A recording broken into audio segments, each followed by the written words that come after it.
qamətinə, əymə başını. Şəhidlər ölməzdir, şəhid anası. Yuma göz yaşınla məzar daşını. Şəhidlər ölməzdir, şəhid anası. Ucaltdı bayrağın Qarabağında.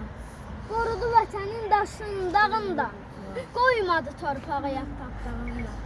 Şəhidlər ölməzdir, şəhid anası. Ər kimi deyərək sözünü getdi. Bürüyüb bayrağa özünü getdi. Çevirib cənnətə üzünü getdi. Şəhidlər ölməzdir, şəhid anası. Çox şükür azaddır vətənim, yurdum. Var olsun, yaşasın yenilməz ordum.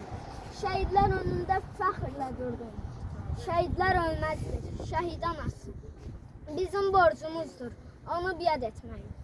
Bununla onların ruhunu şad etmək. Düşmənə yaraşır məhv olub getmək. Şəhidlər ölməzdir, şəhid anası. Yerdə qalmayacaq tökülən qanı. Yerdə qalmayacaq tökülən qanı. Bizdən can alanın yanacaq canı.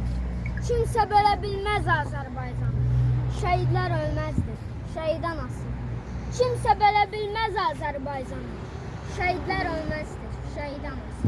Allah səni qorusun.